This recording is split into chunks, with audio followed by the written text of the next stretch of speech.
Bismillahirrahmanirrahim. Assalamualaikum warahmatullahi wabarakatuh.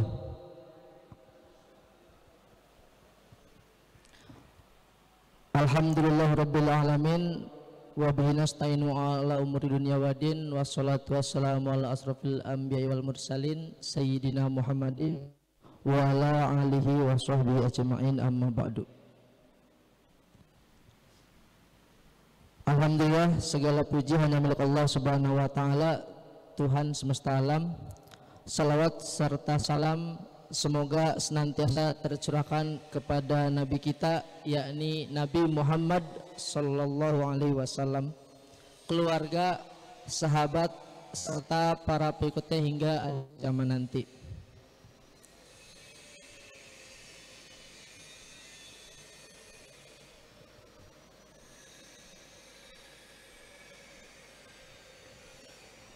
Yang saya hormati Kepala Sekolah TK Islam Al-Azhar 12 Cikarang, Ibu Diar Setia Mawarni SPDI.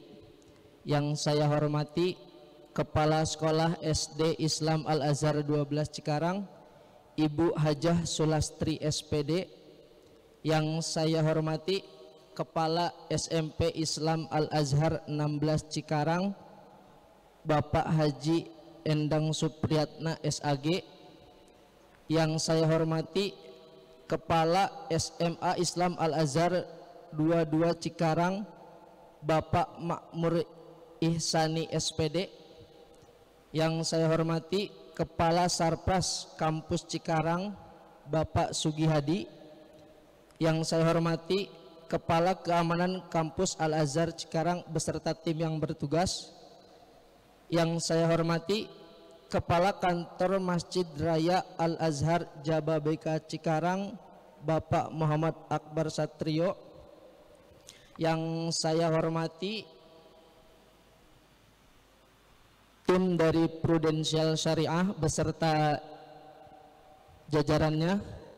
Yang saya hormati pula tim dari LAS Al-Azhar beserta kru yang bertugas, dan juga hadirin Bapak Ibu sekalian yang dirahmati Allah Subhanahu wa taala. Kami ucapkan selamat datang di acara Taklim Manajemen Harta Syariah Tamarasya dengan tema Dunia Sejahtera Akhirat Bahagia. Acara ini diselenggarakan oleh LAS Al-Azhar berkolaborasi dengan Masjid Raya Al-Azhar Jababeka Cikarang dan didukung oleh Prudential Syariah, bertempat di Masjid Raya Al-Azhar Jababeka Cikarang. Mudah-mudahan acara kita pada pagi hari ini di Masjid Raya Al-Azhar Jababeka Cikarang mendapat keridhaan dan berkah dari Allah Subhanahu wa taala. Semoga dengan hadirnya kita semua di sini membawa manfaat yang besar, yang baik untuk dunia maupun akhirat. Amin ya Allah ya Rabbal alamin. Izinkan saya selaku MC bertugas sebagai pemandu acara pada pagi hari ini. Maka dari itu, untuk membuka dan memulai acara pada pagi hari ini, mari secara bersama-sama kita mengucapkan basmalah. Bismillahirrahmanirrahim. Untuk menambah keberkahan acara ini, mari kita dengarkan lantunan ayat-ayat suci Al-Quran. Kepada kru yang bertugas kami persilahkan.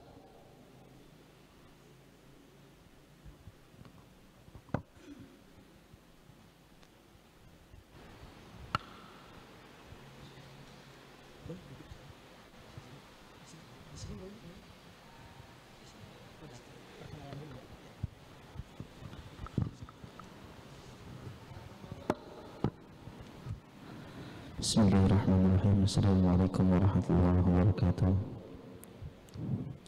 Perkenalkan, nama saya Muhammad Nabil Hamdi. Alhamdulillah saya selaku imam rawatib di Masjid Al-Azhar Jababeka Cikarang.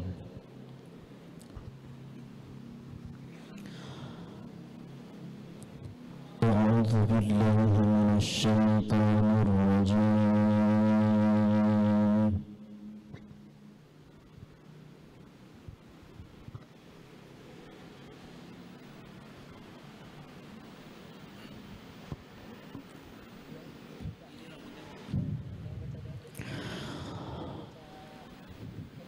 بسم الله الرحمن الرحيم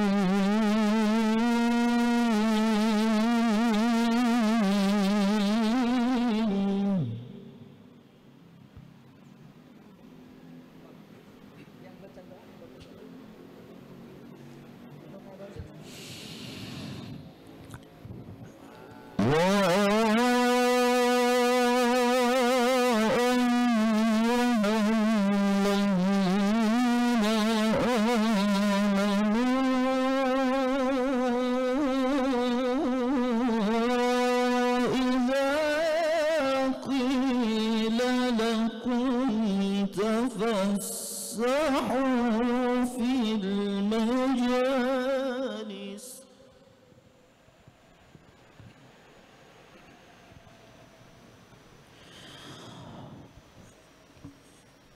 إذا قيل لهم تفسحوا في المجالس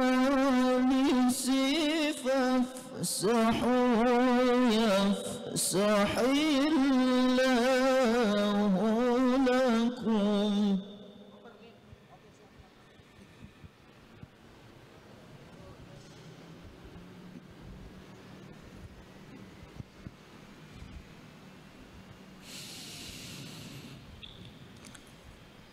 وإذا قيل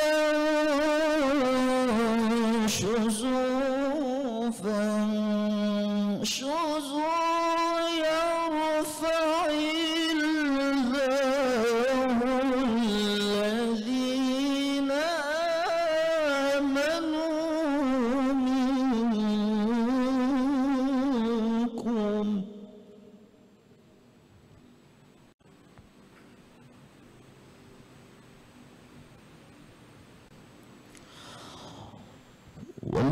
والذين أوتوا العلم درجات والله بما تعملون خبير بسم الله الرحمن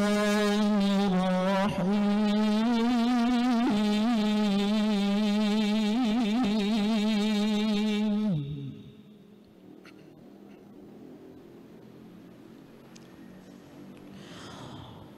تبارك الذي جعل في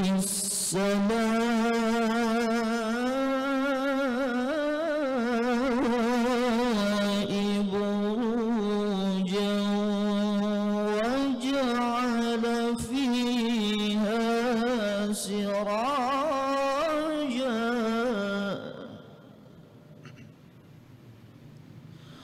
وجعل فيها سراجا وقمرا منيرا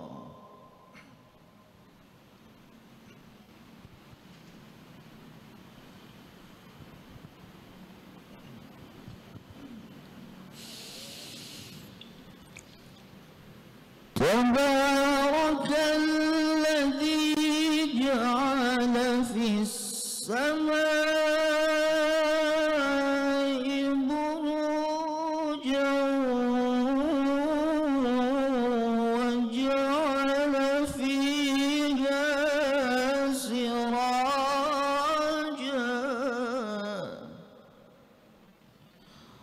وقمرا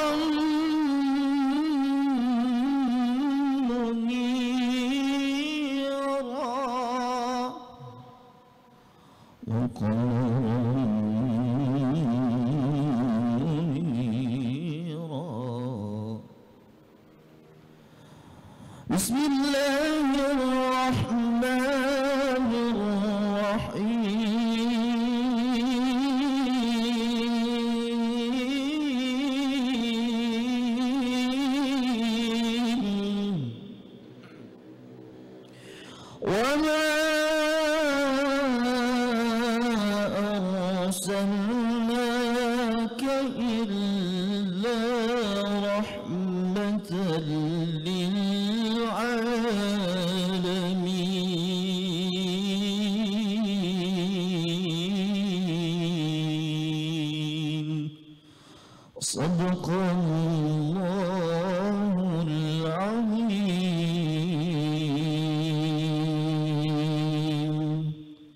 Assalamualaikum warahmatullahi wabarakatuh.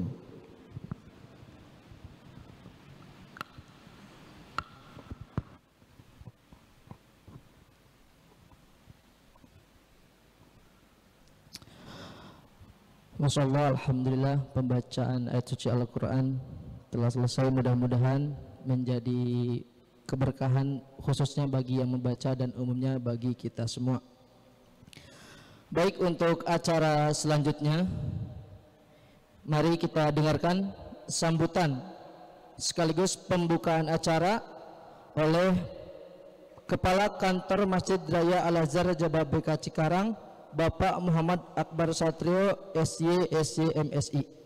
Kepada beliau kami persilahkan.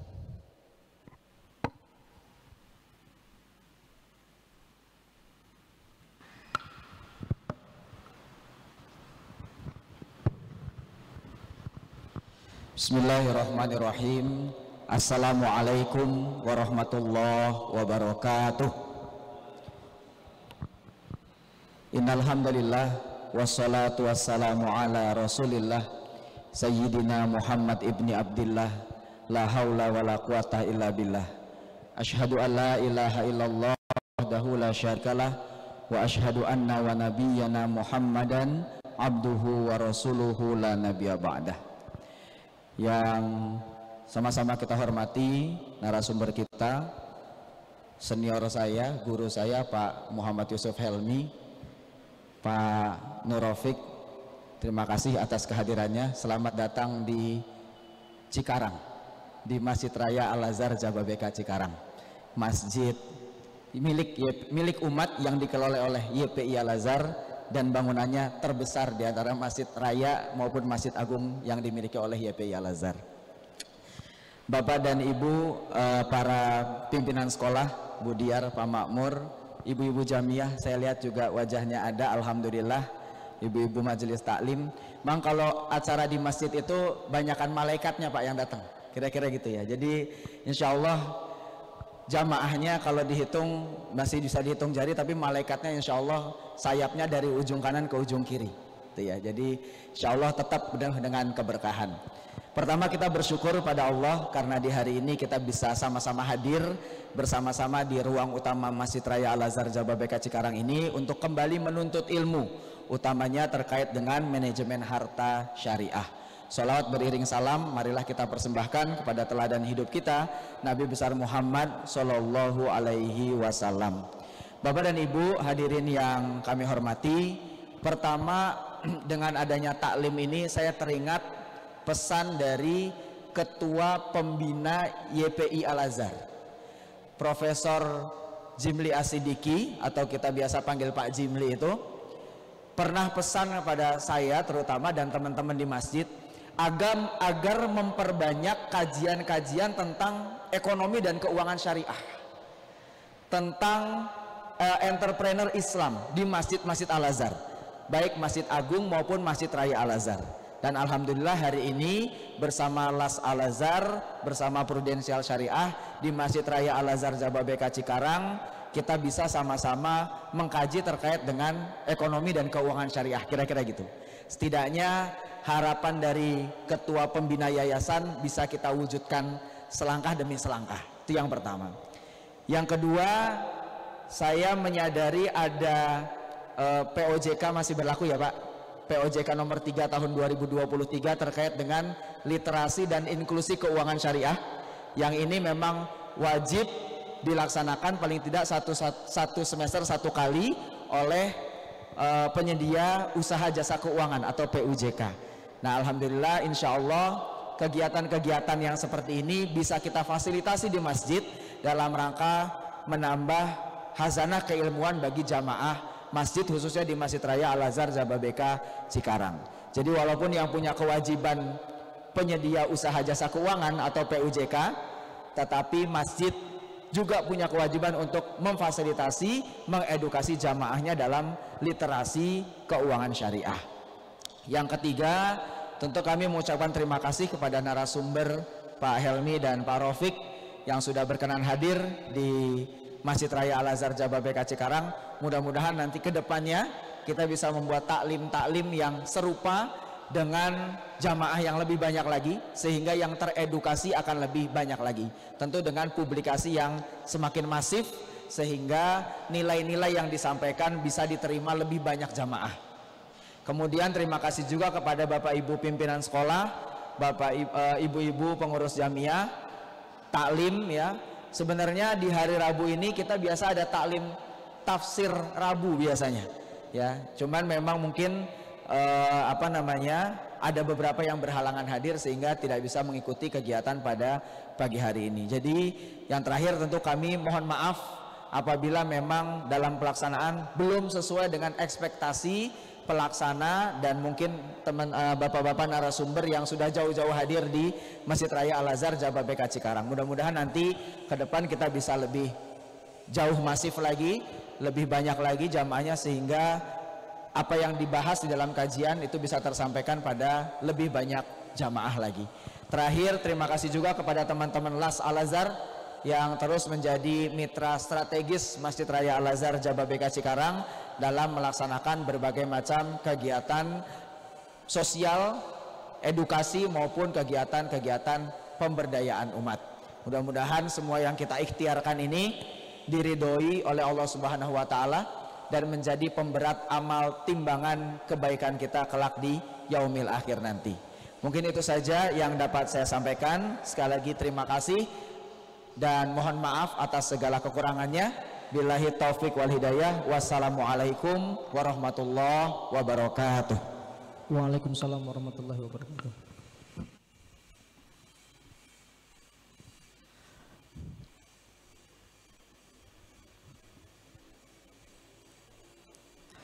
Terima kasih Bapak Muhammad Akbar Satrio atas sambutannya. Baik hadirin yang dirahmati Allah Subhanahu wa taala, kini tibalah kita pada sesi utama, yaitu Talkshow Taklim Manajemen Harta Syariah. Untuk memandu sesi ini kami serahkan kepada moderator Bapak Fahri Hamdi, Manajer Fundraising dan Partnership LAS Al-Azhar. Kepada Bapak Fahri Hamdi kami persilahkan.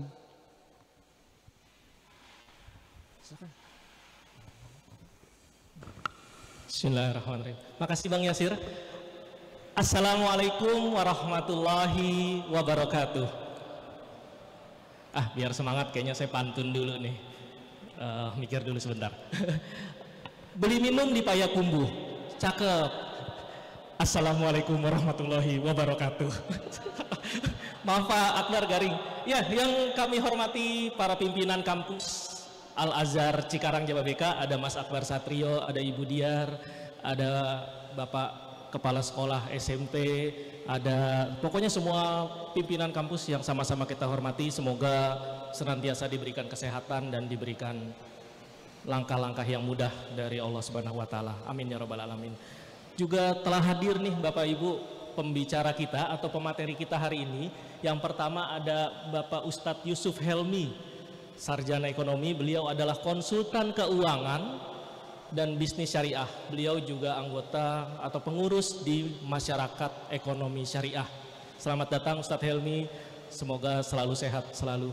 Juga ada Bapak Nur Rafiq Jahuri. Pak Nur Rafiq Jahuri ini juga pakar keuangan dan syariah trainer dari Prudensial Syariah. Sekali lagi selamat datang Pak Rafiq, semoga Pak Rafiq sehat selalu. Tanpa panjang lebar kita sambut bapak-bapak berdua untuk hadir di tengah-tengah kita. Monggo silahkan Pak Ustadz Yusuf Helmi untuk maju ke depan dan juga Bapak Nurofik Jahuri, silahkan maju ke depan. Boleh tepuk tangan nggak sih Mas Akbar? Boleh ya? Ya. Luar biasa. Oh, punten Pak Helmi, mikir. Pas ya. Sudah hadir di depan kita bapak-bapak yang udah jauh-jauh datang dari si Pak Helmi dari Bintaro ya? Oh dari Kuningan. Kalau Pak Rofik orang Bekasi ya? Cibubur. Oh luar biasa. Pagi-pagi datang dari Cibubur dan Kuningan ke Kabupaten Bekasi. Ini Masjid Raya Al-Azhar Cikarang Jababeka. Oke, tema kita hari ini masih mengambil tema dari Tamarasya pertama dan kedua, yaitu dunia sejahtera dan akhirat bahagia. Amin ya rabbal alamin. Insya Allah semua yang hadir di sini dunianya bahagia, dunianya sejahtera, akhiratnya bahagia. Paparan 30 menit ya Ustadz Helmi, Ustadz Nurofik. Nanti ada session tanya jawab sekitar 45 menit. Mungkin dimulai dari Ustadz Helmi. Oke, dimulai dari Ustadz Helmi. Kepada Ustadz Helmi kami persilahkan. Makasih. Bismillahirrahmanirrahim. Assalamualaikum warahmatullahi wabarakatuh. Alhamdulillah nahmaduhu wa nasta'inuhu wa nastaghfiruhu wa na'udzu billahi min syururi anfusina wa min sayyiati a'malina may yahdihillahu fala mudilla lahu wa may yudlil fala hadiyalah. Asyhadu an la ilaha illallah wahdahu la syarikalah wa asyhadu anna sayyidina Muhammadan abduhu wa rasuluh la nabiyya ba'dah. Allahumma shalli ala sayyidina Muhammad wa ala ali sayyidina Muhammad, amma ba'd. Bapak dan ibu-ibu, khususnya adalah para pimpinan di Masjid Raya Jababeka Cikarang Al-Azhar, para pimpinan sekolah lembaga pendidikan di lingkungan Yayasan Pendidikan Islam Al-Azhar, ibu-ibu, bapak-bapak yang insya Allah sama-sama dirahmati oleh Allah Subhanahu wa Ta'ala. Alhamdulillah hari ini kita bisa silaturahim. Sebelumnya saya ingin kasih disclaimer dulu, saya bukan ustadz, apalagi ustazah, bukan. Nah, saya kebetulan orang yang memang hobi aja bersilaturahim, membagi pengalaman, tapi khusus untuk ekonomi dan keuangan syariah. Nah, saya dengan Pak Rofik ini udah beberapa kali juga ketemu roadshow di tempat-tempat lain dalam konteks masyarakat ekonomi syariah ya, di beberapa daerah, ada di Aceh, ada di Pekanbaru, ada di Palembang, ada di Makassar. Harusnya saya hari ini ada di NTB, di Lombok. Cuma karena sudah mendapat undangan dahulu dari Mas Satrio, saya dahulukan di sini, saya tinggalkan yang di Lombok, saya serahkan kepada teman-teman yang lain. Nah, harapannya bahwa kita bisa silaturahim, bisa saling mengingatkan, apalagi kalau bicara mengenai ekonomi dan keuangan syariah, sesuatu yang seringkali menjadi sesuatu yang terlalu banyak sesuatu, jadi kayak sehari ini kita lupain gitu. Kita lupain, kita lebih fokus ikut pengajian, tapi setelah keluar dari pengajian, pembiayaan masih di konvensional, tabungannya masih di konvensional, asuransinya masih di konvensional, gitu, segala macam masih di konvensional. Padahal harta itu menjadi sesuatu, lagi-lagi kata Syahrini, yang akan dipertanggungjawabkan di akhirat. Bahkan bisa jadi, saya kebetulan juga menjadi Syariah Advisor di sebuah masjid raya, saya sebut saja Masjid Raya Bintaro Jaya. Ya, saya memberikan masukan-masukan, terutama bagaimana pengelolaan keuangan masjid itu harus tetap tidak lepas dari komunitas ekonomi syariah, gitu. Tabungannya, pendidikannya, asuransinya, bahkan tunjangan apapun itu perlu kombinasi dan ada hubungannya dengan ekosistem ekonomi dan keuangan syariah. Kenapa demikian Ibu Bapak? Karena yang namanya harta itu sangat urgent bagi kita. Bukan tujuan kita memang, tapi dia menjadi sebuah media untuk mencapai kebahagiaan tidak saja di dunia tapi juga di akhirat. Satu waktu saya kalau bicara mengenai sejarahnya ya, ada salah seorang sahabat datang kepada Rasulullah Sallallahu Alaihi Wasallam. Ya Rasulullah, berikan aku harta. Rasulullah terkenal sangat dermawan, beliau berikan. Berapa waktu kemudian orang yang sama datang lagi kepada Rasul. Lalu mengatakan hal yang sama. Nabi kasih lagi. Beberapa waktu kemudian datang lagi orang yang sama meminta harta lagi. Lalu Nabi mengatakan apa? Ya Hakim. Sahabat tersebut namanya Hakim. Inna hadzal mala hulun khadirun. Bahwa sesungguhnya yang namanya harta itu sangat menarik, sangat menggiurkan. Siapa di antara Bapak Ibu yang tidak tertarik dengan uang? Ada yang tidak tertarik dengan uang? Mungkin ada yang nggak tertarik sama uang, boleh tunjukkan. Pasti semuanya tertarik sama uang, betul ya nggak? Cuma uang itu diingatkan sama Nabi kita, diingatkan oleh ajaran agama kita bukan menjadi tujuan utama. Dia hanya sebagai wasilah media.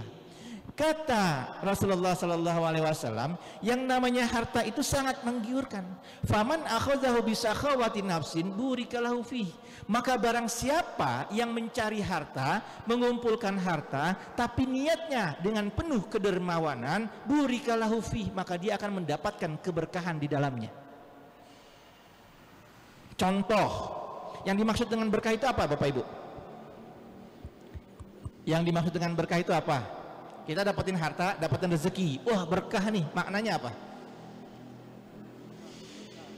Berkah itu artinya tidak terkait dengan masalah besar kecilnya harta yang kita peroleh.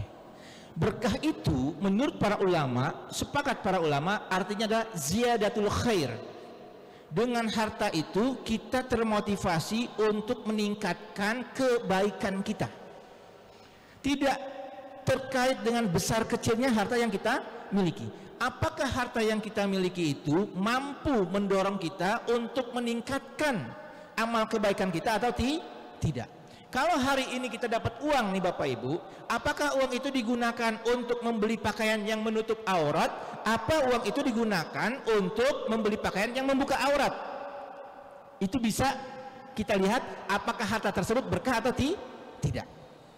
Kita dapat gaji nih Bu, kita dapat gaji nih Pak, kita belikan jilbab untuk yang perempuan, nggak mungkin buat yang laki-laki, ya nggak? Kita belikan pakaian yang menutup aurat bagi yang laki-laki, gitu. Itu namanya mengandung keberkahan. Tapi jangan salah, kita dapat harta, kita belikan pakaian untuk anak-anak kita, tapi justru pakaian itu untuk membuka auratnya. Nah, pertanyaannya, harta itu berkah atau tidak? Apakah harta yang kita peroleh itu justru digunakan apa? Untuk flexing, beli handphone baru, apa segala macam baru, tetangga punya motor baru, kita panas dingin, kita beli lagi yang baru padahal motor kita masih bagus. Itu berkah atau tidak? Dibandingkan dengan kita menggunakan harta tersebut untuk apa? Membantu orang lain, bahkan membantu orang tua, bahkan membantu mereka-mereka yang secara ekonomi berada di masa-masa sulit. Itulah yang mencerminkan apakah harta kita mengandung berkah atau tidak. Jadi makna berkah itu tidak terkait dengan masalah besar kecil. Ziyadatul khair, kata para ulama, bertambahnya kebaikan. Apa contohnya dalam kehidupan sehari-hari? Saya ngambil contoh dari kisah Abdurrahman bin Auf. Ibu bapak pernah dengar sahabat Nabi yang namanya Abdurrahman bin Auf? Beliau terkenal kaya. Sebelum hijrah beliau udah terkenal kaya sebagai saudagar. Tapi kekayaan beliau pada saat sebelum hijrah itu tidak seberapa dibandingkan ketika beliau setelah hijrah di Madinah. Beliau tinggalkan seluruh harta kekayaannya ketika akan hijrah. Bahkan istrinya tidak bersedia untuk ikut hijrah dari Mekah ke Madinah. Kenapa? Karena dihalang-halangi oleh para kaum kafir Quraisy. Mereka mengatakan, maukah engkau wahai fulanah, istrinya dari Abdurrahman bin Auf, tetap tinggal di Mekah? Engkau akan mendapatkan kehormatan yang luar biasa, kehidupanmu akan dijamin oleh kami, bahkan engkau akan kami nikahkan dengan orang lain yang memiliki kekayaan yang besar di sini, asalkan engkau tidak ikut hijrah bersama suamimu Abdurrahman bin Auf. Ketika itu kejadian, yang perempuan goyang Bu. Dia akhirnya apa? Tetap tinggal di Mekah, bercerai dengan Abdurrahman bin Auf. Abdurrahman bin Auf yang biasanya hidupnya penuh dengan kecukupan, melakukan perjalanan hijrah dari Mekah ke Madinah 400 kilo jalan kaki, tidak menggunakan kuda, tidak menggunakan onta, karena semua hartanya ditinggalin, dan tidak membawa harta apapun kecuali pakaian yang melekat. Ketika sampai di Madinah, ketemu sama salah seorang sahabat dari Ansor, yang juga adalah seorang pengusaha, dia mengatakan begini, sami'tu annaka kunta ghaniyan. Aku pernah mendengar bahwasanya sesungguhnya engkau itu adalah seorang saudagar kaya raya dahulu sebelum engkau hijrah dari Mekah ke Madinah, dan engkau rela melakukan perjalanan ini dengan meninggalkan harta. Oleh karena itu aku ingin bersaudara denganmu, aku ingin membantumu. Aku punya 2 petak lahan perkebunan dan aku punya 2 orang istri. Silakan engkau pilih mana yang engkau suka, kebun mana yang engkau suka, dan istri mana dari milik aku yang engkau suka. Niscaya aku akan ceraikan dia. Setelah masa iddah aku akan nikahkan engkau dengan mantan istriku nanti. Sampai demikian. Tapi apa jawaban dari Abdurrahman bin Auf? Beliau mengatakan, semoga Allah berkahi hartamu, semoga Allah berkahi keluargamu. Cukup bagiku tunjukkan di mana aku pasar. Tunjukkan di mana pasar. Beliau tetap tidak mau minta-minta, tapi yang beliau lakukan apa?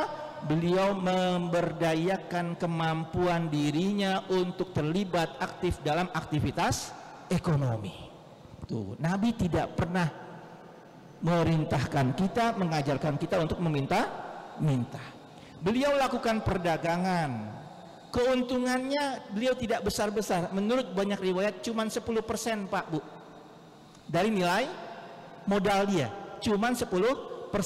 Artinya secara ekonomi yang dia lihat adalah volume transaksinya. Nggak apa-apa keuntungannya kecil, tapi volume transaksinya banyak. Yang kemudian beliau lakukan dari keuntungannya itu, beliau nggak tanggung-tanggung untuk melakukan sedekah, membantu mereka-mereka terutama dari kaum muhajirin yang sama-sama hijrah, meninggalkan harta, meninggalkan keluarga, tidak punya apa-apa. Beliau bantu mereka. Beliau beliin tanah untuk dijadikan sebagai tempat pasar. Beliau belikan apa? Tempat-tempat pasar itu gratisan untuk dijadikan sebagai lahan perdagangan kaum muslimin pada saat itu. Apa yang kejadian? Allah berikan tambahan harta. Sampai-sampai beliau terkenal sebagai sahabat yang paling kaya di antara para sahabat-sahabat Nabi yang kaya. Menurut satu riwayat, kekayaan beliau itu mencapai 72 triliun. Bayangin, 72 triliun. Menurut satu riwayat. Bahkan Nabi mengatakan, engkau wahai Abdurrahman bin Auf masuk surga. Tapi engkau masuk surganya sambil merangkak. Apa maknanya, Bu? Maknanya karena beliau saking kayanya, merangkak itu artinya apa? Karena dia terlambat masuk surga akibat harus dihisap dulu seluruh harta kekayaannya, saking kayanya. Ketika mendengarkan hal tersebut, apa yang beliau lakukan? Beliau segera sedekahkan seluruh hartanya. Beliau sisakan hanya sedikit untuk keluarganya, yang penting cukup. Sampai kemudian beliau masih bingung kenapa harta yang beliau punya itu masih tersisa. Beliau khawatir ketika meninggal masih ada harta yang tersisa. Sehingga apa yang beliau lakukan? Yang beliau lakukan adalah beliau lihat pasar. Ketika itu pasar yang kejadian adalah perekonomian masyarakat Madinah lagi turun. Panen lagi gagal, hasil panen tidak bagus. Beliau melihat kalau hasil panen para petani saat itu tidak ada yang beli karena kualitasnya jelek, maka dampak ekonomi akan semakin besar negatifnya. Sehingga apa yang beliau lakukan? Beliau borong itu buah-buahan, gandum yang tidak memiliki kualitas yang baik karena memang panennya tidak bagus, beliau borong semua. Tapi dengan harga pasar, bukan harga rendah. Saking apa niatnya? Ingin membantu. Harapannya hartanya habis. Harapannya.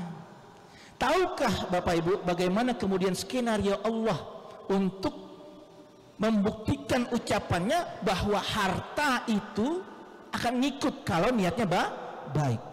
Tiba-tiba ada utusan dari Raja Habasyah. Ada yang mengatakan satu riwayat Raja Yaman datang ke kota Madinah mencari buah-buahan yang busuk. Mencari buah-buahan yang busuk.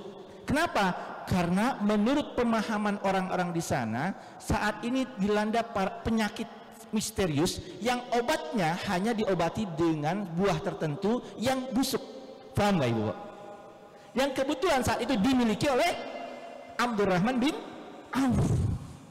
dibeli dengan harga lebih besar daripada ketika Abdurrahman bin Auf membeli dari para petani. Tuh, demikian besarnya khasiat bagaimana kalau kita mencari harta tapi tujuannya bukan sebagai tujuan utama. Ibnu Qayyim al-Jauziyah itu mengatakan harta itu ibarat bayang-bayang tubuh kita, Bapak Ibu, kalau berjalan di siang hari. Kalau kita nih jalan-jalan di siang hari nih, ada bayang-bayang tubuh kita? Kata Ibnu Qayyim al-Jauziyah, itu bayang-bayang tubuh kita itu ibarat harta. Makin kita kejar bayang-bayang tubuh kita, makin kita dapat apa makin menjauh? Makin menjauh. Itulah harta. Makin dikejar, fokus kita untuk hidup ini adalah mengejar harta, kita akan merasa tidak akan pernah merasa puas. Betul apa enggak?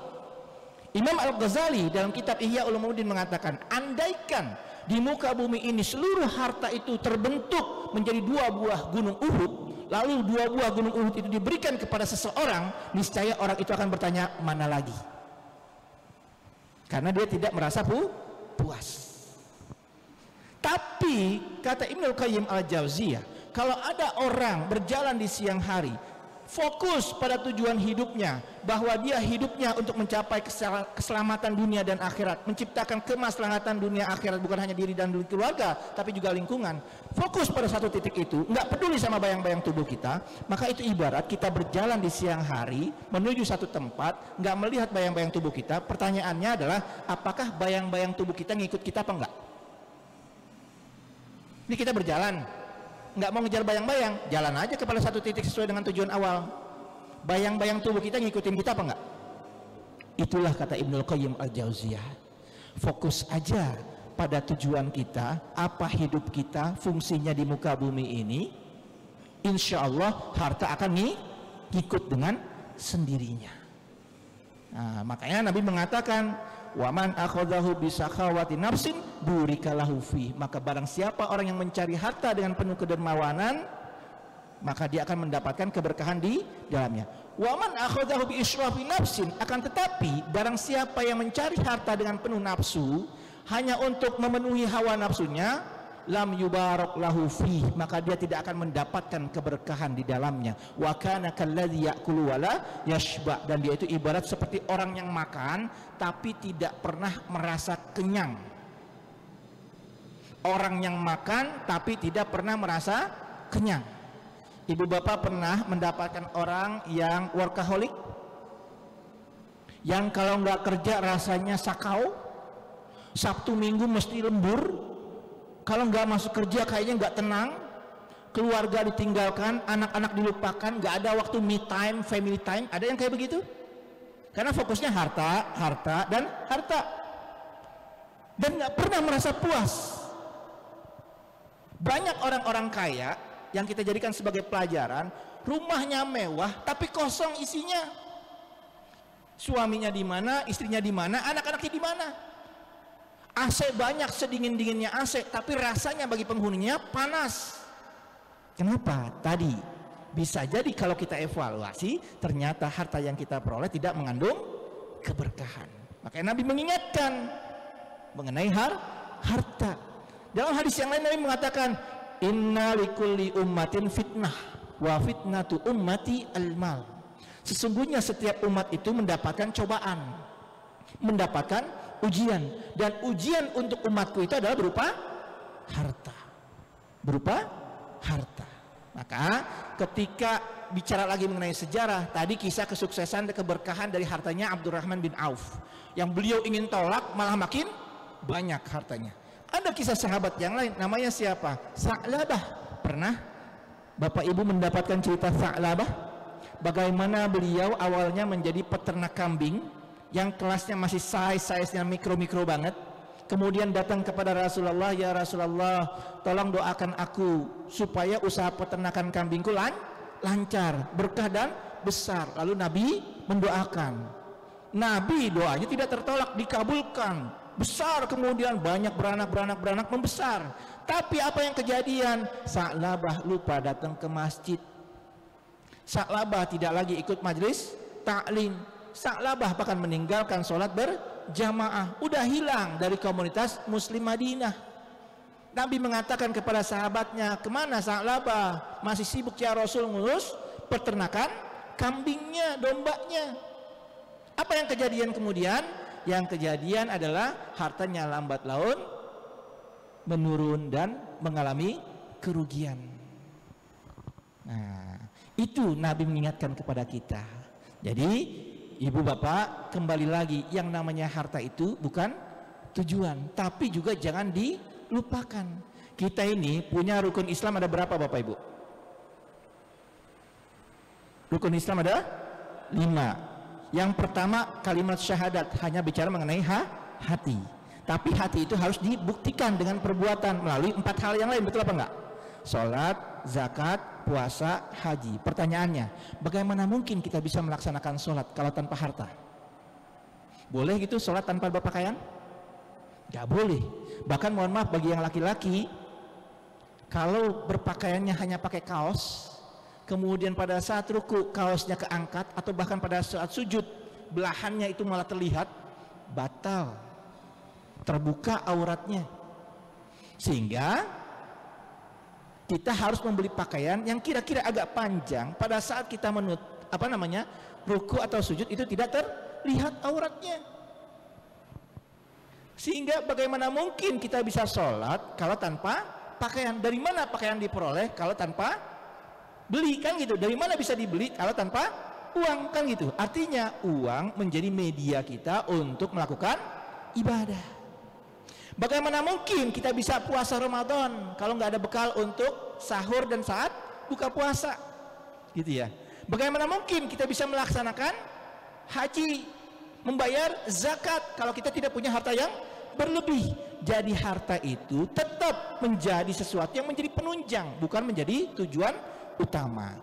Namun demikian Bapak Ibu, Nabi mengingatkan, ini kalau ada layarnya enak gedean, nanti insya Allah ya Pak Satrio. Nah, dalam satu hadis yang lain Nabi mengingatkan, walaupun harta itu harus dicari karena dia akan menunjang bagaimana kesempurnaan kita dalam melaksanakan ibadah, Nabi mengingatkan, la tazulu qadama 'abdin yaumal qiyamah. Tidak akan pernah bergerak kaki kita nih Bapak Ibu saat di akhirat kelak, 1 senti pun tidak akan pernah bergerak, hatta yus'ala an arba, sehingga dia akan dimintai pertanggungjawaban terhadap 4 hal dulu. Tentu yang pertama, sebelum yang 4 hal ini ada bicara mengenai sholatnya, ya enggak? Nah, tapi setelah sholat kita akan ditanya 4 hal nih Bapak Ibu. La tazulu qadama 'abdin yaumal qiyamah hatta yus'ala an arba. Kita tidak akan pernah bergerak nanti di padang mahsyar. Apakah kita bergeraknya ke sebelah kanan, ahlul yamin, calon penghuni surga, atau ke sebelah kiri, ahlus shimal, penghuni neraka, hatta yus'ala an arba, sehingga dia akan dimintai dulu pertanggungjawaban 4 hal. Apa saja 4 hal itu? Yang pertama, an umrihi, tentang usia kita. Sekian tahun diberikan kesempatan hidup di muka bumi ini, digunakan untuk apa? Menghadiri majelis-majelis taklim atau menghadiri mal-mal sampai lupa ibadah. Apakah kehidupan kita selama sekian tahun itu membuat orang tersenyum atau malah membuat orang malah tegang karena takut, khawatir dengan kehadiran kita? Apakah sekian tahun itu kita gunakan untuk sesuatu yang bermanfaat atau justru malah membuat mudarat di muka bumi ini? Tentang umur ditanya oleh Allah, digunakan, dihabiskan untuk apa? Yang kedua, an ilmihi. Kata Nabi, nanti di akhirat yang akan dimintai pertanggungjawaban, yang pertama ada tentang umur, yang kedua ada tentang ilmu. Ilmunya digunakan untuk apa? Belajar kita dari ibtidaiyah, dari sanawiyah, dari aliyah sampai yang namanya universitas S1, S2, S3, bahkan mungkin S-teler gitu kan. Nah pertanyaannya, ilmunya digunakan untuk apa? Deretan gelar yang sekian panjang itu digunakan untuk apa? Mencerdaskan orang atau untuk ngerjain orang? Membenarkan yang salah atau menyalahkan yang benar, atau membuat terang dunia? Jangan sampai ilmu itu malah membuat kita dengan mudahnya membuat sesuatu yang halal jadi halal dan yang halal jadi haram, membolak-balikan data, membolak-balikin fakta. Dengan kemampuan kita berorasi, dengan pengetahuan kita yang lumayan bagus, itu akan dimintai pertanggungjawabannya oleh Allah. Hari ini Bapak Ibu datang ke majelis taklim, dapat informasi, mudah-mudahan itu memang benar, lalu kemudian pertanyaannya adalah dilakukan atau tidak. Nah, itu akan dimintai pertanggungjawaban oleh Allah Subhanahu wa Ta'ala. Yang kedua, yang ketiga, ansyababihi, tentang kekuatan pada masa dia sehat, tentang kekuatan pada saat dia masih muda, masih dia berdaya, dia gunakan untuk apa? Ketika dia sehat, dia gunakan untuk apa? Ketika dia masih prima kesehatannya, dia gunakan untuk apa? Akan dimintai pertanggungjawabannya. Dan yang keempat, ini terkait dengan pembahasan kita, an malihi, tentang hartanya. Ini yang menarik Bapak Ibu. Ketika tiga hal yang tadi hanya akan ditanya, ilmunya digunakan untuk apa, umurnya digunakan untuk apa, kekuatan badannya digunakan untuk apa, hanya ditanya dari satu sisi, digunakan, dihabiskan untuk apa. Tapi ketika ditanya an malihi, kata Nabi, maka yang di akhirat nanti diminta pertanggungjawaban adalah min aina iktasabahu wa fima anfaqahu. Tuh, dua sisi. Min aina iktasabahu, dari mana harta itu engkau peroleh, wa fima anfaqahu, dan kemana harta itu dibelanjakan. Dua sisi Bu, Pak, yang akan kita mintai pertanggungjawaban oleh Allah nanti di akhirat tentang harta itu, ditanya dari dua sisi. Dari mana harta itu diperoleh, dari cara yang halal apa dari cara yang haram. Kalaupun sudah dapat dari yang halal, maka ketika dia kembangkan, ketika dia belanjakan, digunakan untuk sesuatu yang halal apa haram, ditanya juga.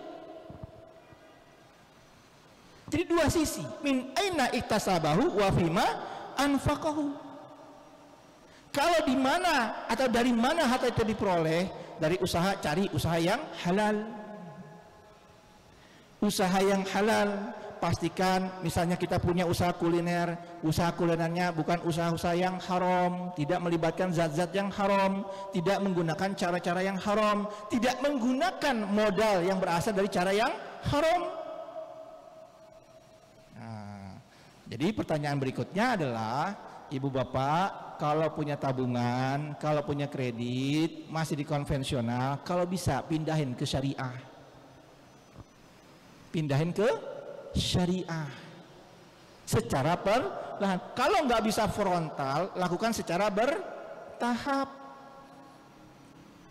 Nah, Pak, kalau udah kejadian gimana Pak? Kreditnya udah di konvensional terlanjur, udah berjalan sekian tahun, masih sisa sekian tahun. Niatin dalam hati, kalau nanti dapat rezeki nomplok gitu, tiba-tiba ada insentif, tiba-tiba ada hibah dari orang lain, niatin dalam hati melakukan pelunasan dipercepat. Supaya apa?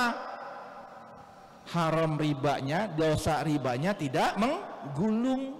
Jadi kita hentikan secepat-cepatnya. Nah, oke. Jadi pastikan sumber dana kita berasal dari dana-dana yang halal. Lalu setelah terkumpul nih dana-dana yang halal, mau dikemanain tuh harta?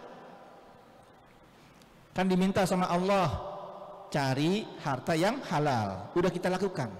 Tapi Nabi mengingatkan, yang dimintai pertanggungjawaban bukan dari mana saja, tapi kemana juga akan dimintai pertanggungjawaban. Min aina iktasabahu wa fima anfaqahu. Maka kita pun harus mengerti bagaimana memprioritaskan pengeluaran. Nah, ini kalau ada slide-nya enak nih. Kalau kita dapat pendapatan nih Bapak Ibu, biasanya yang kita lakukan apa? Ini tiba-tiba dapat rezeki, dapat pendapatan. Jangan bohong, tapi biasanya kalau kita dapat uang, kita gunakan untuk apa? Nabung, bohong. Belanja, betul nggak? Belanja baju masih bagus, kita lewat toko baju, ada diskon 50%, walaupun kita tahu sebelum diskon sebenarnya udah dinaikin dulu, ya nggak, harganya. Tertarik beli baju baru lagi. Wah Pak, saya nggak biasa Pak belanja ke pasar. Oke, di rumah handphone dibuka, ya kan? Shopee, ibu-ibu Shopee biasanya, ya kan? Bawa bapak Tokopedia, itu kan belanja tuh, ada diskon 12.12, 12, 11, gitu kan? Ini yang belanja pasti ngerti nih, belanja online. Diskonnya gede-gedean tuh. Lagi beli lagi barang sesuatu yang ini. Itu kebiasaan kita. Siapapun dia akan tertarik dengan itu. Tapi ketika dia udah mulai belajar, mengaji dan segala macam, dia paham tuh bahwa kalau dapat pendapatan, nah, apa prioritas yang pertama? Prioritas yang pertama, Bapak Ibu, adalah keluarkan hak Allah. Keluarkan hak Allah. Apa yang dimaksud dengan hak Allah? Apa yang dimaksud dengan hak Allah, Ibu Bapak? Yang pertama adalah zakat. Cara hitungnya sederhana. Cara hitungnya sederhana. Patokannya para ulama sebagian besar adalah 85 gram emas dalam setahun. Kalau Bapak Ibu punya pendapatan yang dalam setahun itu setara dengan minimal 85 gram emas, maka sudah wajib keluarin zakat. Zakat mal, bukan zakat fitrah, beda lagi. Jangan sampai salah. Pak, 85 gram emas itu berapa rupiah? Tinggal kaliin aja. Katakanlah paling murah dah, paling murah. Sekarang kan 1, sekian, iya nggak? Katakanlah biar gampang hitungnya 1 juta per gram. Berarti 85 gram kali 1 juta sama dengan 85 juta dibagi 12 bulan. Kurang lebih antara 3 sampai 4 jutaan. Sehingga apa? Kalau di antara kita ada yang mendapatkan pendapatan rutin setiap bulan minimal 3 atau 4 juta, sudah wajib bayar zakat. Berapa? 2,5%. 2,5%. Pak, kalau belum mencapai gimana? Keluarin hak Allah yang lain. Apa itu? Sedekah. Sedekah. Bahkan Sayyidina Ali bin Abi Thalib mengatakan, istanzilur rizqa bis sedekah. Pancinglah rezeki itu dengan cara bersedekah. Kita sulit nih Bapak Ibu menghadapi kehidupan ini, ekonomi lagi pontang-panting apa segala macam. Mancing rezekinya apa? Kuncinya kata Imam Ali bin Abi Thalib adalah dengan cara bersedekah. Dan itu diterapkan oleh para sahabat, termasuk Sayyidina Abdurrahman bin Auf tadi. Bahkan, ini saya praktekkan Bu, Pak. Kalau kita punya orang tua atau keluarga yang sakit dan sulit disembuhkan, udah kita berusaha datang ke dokter manapun, ke rumah sakit manapun, ke alternatif manapun, nggak sembuh-sembuh juga. Bisa jadi obatnya adalah dengan sedekah. Ikhtiar buminya jalan, ikhtiar langitnya juga jalan. Dan itu kejadian dengan keluarga saya. Bapak saya udah nggak bisa berjalan 6 tahun, Pak, Bu. Tapi alhamdulillah ketika kena COVID justru paling sehat. Dengan apa? Ternyata bapak saya punya rutinitas apa? Sedekah. Ba'da subuh beliau sedekah. Nilainya nggak seberapa, tapi dengan nilai yang tidak seberapa itu justru yang akan membawa dampak yang positif. Makanya dalam satu hadis dikatakan, janganlah engkau meremehkan amal kebaikan sekecil apapun. Karena bisa jadi amal kebaikan yang kecil itu justru yang akan menolong kita, membawa kita ke pintu surga. Ibnu Qayyim al-Jauziyah mengatakan bahkan, bisa jadi satu saat engkau keluar rumah, lalu engkau menemui seseorang yang menurutmu membutuhkan bantuan, lalu engkau berikan sekecil apapun uang itu, yang menurut engkau adalah kecil, tapi menurut orang yang menerimanya itu besar. Lalu engkau tidak menganggap itu sebagai sesuatu yang memberatkan engkau. Bisa jadi saat malam tiba, saat tengah malam menghampirimu, engkau tidur terlelap, orang yang engkau bantu itu justru terbangun sambil menengadah tangannya berdoa kepada Allah, ya Allah, berkahilah orang yang membantuku tadi siang. Pada saat itu kata Ibnu Qayyim al-Jauziyah, tidak ada lagi batas antara dia dengan Tuhannya untuk menolak permohonan doanya, artinya dikabulkan. Maka jangan sepelekan perbuatan baik, karena perbuatan baik itu bisa jadi adalah yang membantu kita, membawa kita kepada pintu surganya Allah Subhanahu wa ta'ala. Jadi yang pertama Bapak Ibu, jangan pernah melupakan hak Allah. Ibu bapak kita semua dapat rezeki seberapapun kecilnya, seberapapun besarnya, potong langsung untuk ngeluarin apa? Sedekah. Kalau udah masuk wajib zakat, bayar zakat. Ada zakat, ada infak, ada sedekah, ada apa lagi? Ada wakaf. Nah, ada wakaf. Kebaikan yang bisa kita lakukan itu dalam bentuk apapun, Bu. Contoh nih, contoh. Kita masuk ke masjid. Ya. Ada nggak kemungkinan sendal jepit kita dipakai sama orang lain untuk wudhu? Ada nggak? Kalau kita nggak redo tuh, Bu, nggak redo sendal kita dipakai dipinjam untuk ke masjid, untuk wudhu, orang yang minjem itu masuk dalam golongan yang menggosok. Menggosok itu artinya mengambil hak tanpa hak dia. Ibadahnya nggak sah. Kenapa? Karena dia menggunakan media orang lain tanpa seizin pemiliknya. Sehingga bagi kita, Bu, karena sudah menjadi kebiasaan bagi kita, Pak, niatin datang ke masjid bawa sendal. Ya Allah, aku redokan kalau sendalku ingin dipinjam oleh siapapun untuk wudhu, untuk apa. Udah redoin aja. Sehingga orang yang akan menggunakannya juga lepas dari beban itu dan kita mendapatkan pahala. Sedekah itu. Sedekah. Masjid agak kotor, bersihin. Bisa jadi ketika kita ngangkat satu sampah, dilihat sama jamaah yang lain juga tertarik untuk ngangkutin. Ingat gak waktu pertandingan sepak bola antara Indonesia sama Jepang? Setelah bubaran, orang-orang Jepang ngambil apa? Sampahnya. Dan diikuti oleh supporter Indonesia. Kata Nabi, man dalla ala khairin falahu ajrun ka ajri fa'ilihi. Barang siapa yang menunjukkan satu kebaikan, maka niscaya dia akan mendapatkan 2 pahala. Pahala yang pertama dia menunjukkan kebaikan, dan pahala yang kedua adalah kalau orang yang ditunjuki kebaikan tersebut ternyata berdasarkan inspirasi dari kita melakukan kebaikan, maka kebaikan dia itu mendapatkan pahala dan kita yang menunjukinya juga akan mendapatkan pahala, double pahala kita. Jadi jangan pernah berhenti untuk berbuat baik. In ahsantum li anfusikum wa in asatum falaha. Apabila engkau berbuat baik, maka niscaya kebaikan itu akan balik kepada diri kita sendiri. Contoh kedua nih, Bu. Bagaimana sedekah, infak, wakaf, bahkan zakat itu membuat kebaikan pada diri. Ini kenyataan istri saya 8-9 tahun yang lalu tiba-tiba terkena serangan penyakit. Kalau sekarang orang bilangnya sebutnya ayan. Lagi pulang, mau pulang ke rumah, habis pulang kerja, di tangga penyeberangan tiba-tiba dia pingsan, Bu. Jembatan itu dikenal sebagai jembatan kriminal. Artinya apa? Orang sering kehilangan HP, sering kejamretan, itu di jembatan itu.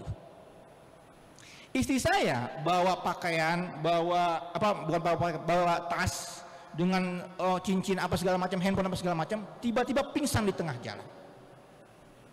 Apa yang kejadian? Yang kejadian, orang-orang yang dikenal di situ biasa melakukan tindakan kriminal itu mendekat.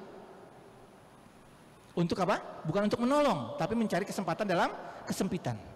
Tapi alhamdulillahnya pedagang-pedagang yang ada di jembatan itu, pernah sering kita lihat kan? Kalau ada jembatan penyeberangan, banyak pedagang-pedagang gitu kan? Tiba-tiba apa? Ngambil posisi mengelilingi istri saya. Ada 11 pedagang itu mengelilingi istri saya. Jadi menghalangi para penjahat-penjahat tadi. Lalu penjahat-penjahat tadi nggak jadi melakukan niat jeleknya. Salah seorang dari 11 orang ini melihat, oh ada kartu pegawainya, disampaikan kepada kantornya, lalu di ini. Singkat cerita, saya dapat informasi kenapa 11 orang ini dengan sukarela mereka membantu istri saya. Padahal mereka tidak pernah ada hubungan apapun.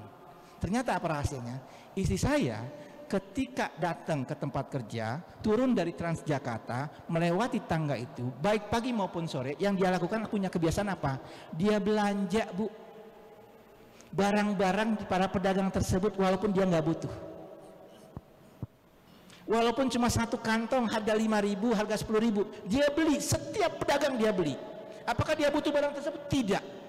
Setelah sampai di kantor, dia bagiin ke teman-teman kantornya, ke anak buahnya, ke satpamnya, ke OB-nya, dikasih-kasihin.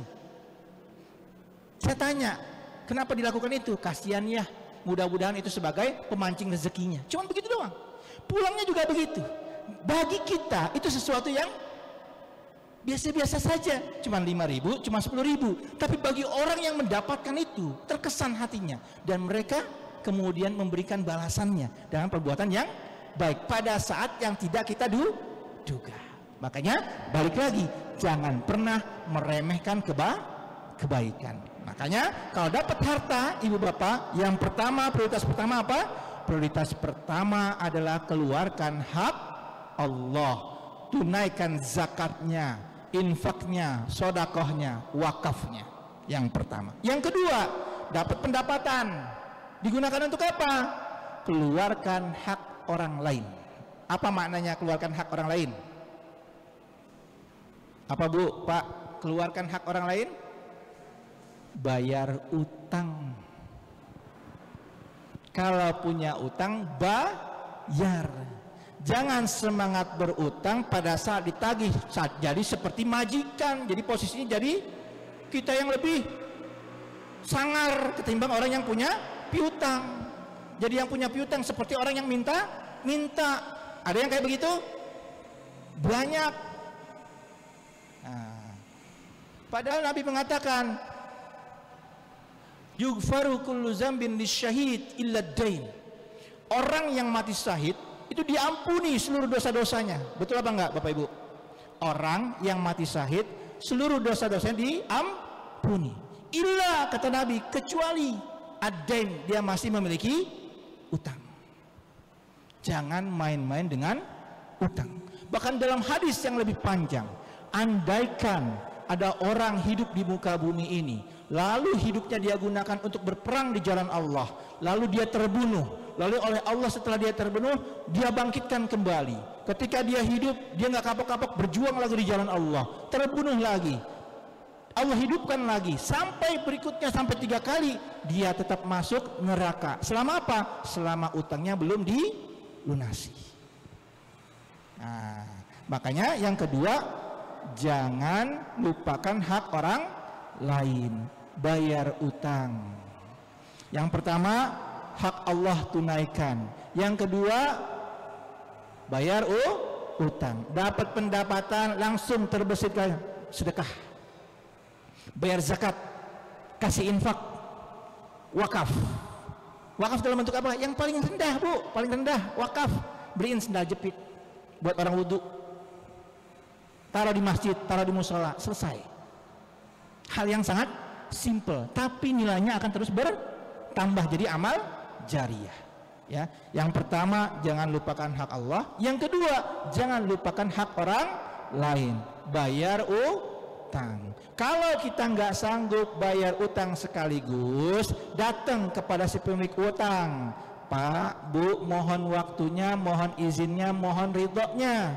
Utang saya belum bisa saya lunasi hari ini 100%. Bolehkah saya cicil? Bolehkah saya tunda? Nah, oke. Kalau punya utang, selesaikan. Kalau belum mampu, kula nuwun sama si pemilik utangnya. Jangan ghosting. Habis berutang tiba-tiba hilang. Handphone diblokir nomornya, ya kan? Medsosnya diblokir apa segala macam, tiba-tiba ghosting.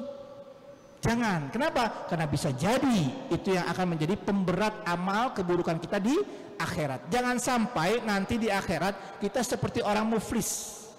Kata Nabi, hati-hati. Nanti di akhirat akan ada orang yang muflis. Apa itu muflis? Bangkrut. Apa maknanya bangkrut? Bukan nggak punya harta di muka bumi.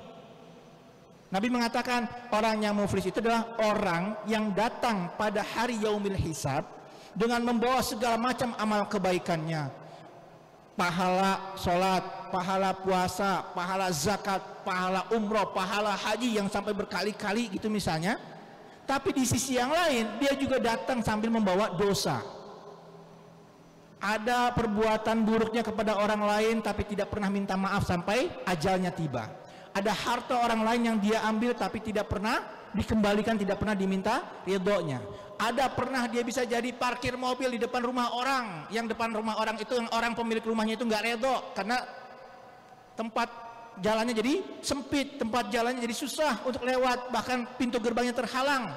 dan kita nggak pernah minta maaf, hati-hati, itu perbuatan zolim yang bisa jadi apa? Dituntut di akhirat. Ketika di akhirat orang-orang yang dizolimi sama kita dan kita belum sempat minta maaf sama kita, belum sempat minta redho sama dia, maka akibatnya apa? Dia akan minta menuntut kepada Allah, ya Allah, aku nggak redho sama si fulan karena waktu dia hidup di muka bumi aku dizolimi. Maka apa yang akan dilakukan oleh Allah?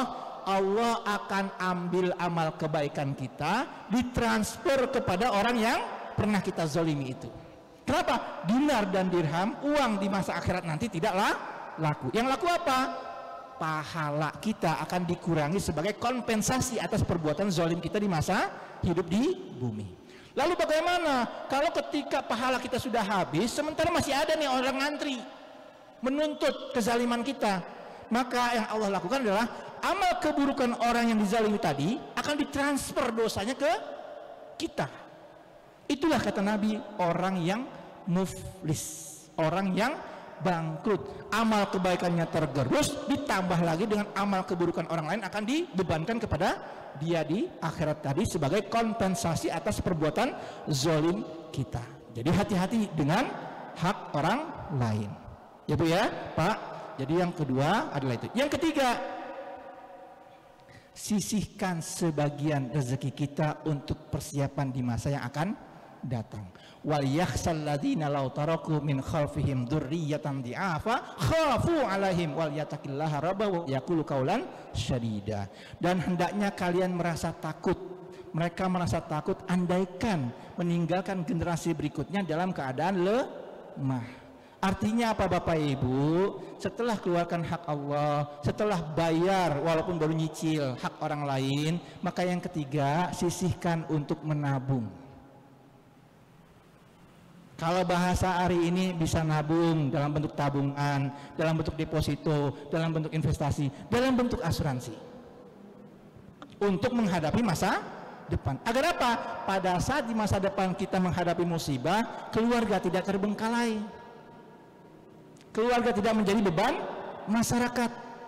Kita sudah siapkan, orang tua kita sebagai orang tua berkewajiban untuk menjamin keberlangsungan hidup keluarga kita pada saat kita sudah tidak berdaya. Dengan cara apa? Mempersiapkan perencanaan keuangan syariah. So, ibu bapak, kalau punya uang, sisihkan, jangan dihabiskan. Jadi prioritas pertama bukan bagaimana kita berkonsumsi dengan pendapatan, tapi apa? Keluarkan hak Allah. Yang kedua, keluarkan hak orang lain. Yang ketiga, sisihkan untuk simpanan. Sisihkan itu. Ya, jangan di akhir, jangan nunggu sisanya, jangan, tapi masukkan itu langsung sebagai alokasi pengeluaran dalam bentuk simpanan, tabungan kah, deposito kah, asuransi kah, niatkan untuk apa? Untuk masa depan hidup kita yang akan datang. Dan yang keempat, prioritas pengeluaran kita yang terakhir adalah baru sisanya kita gunakan untuk apa? Memenuhi kebutuhan hidup sehari-hari. Tenang Bu, tenang Pak, kenapa?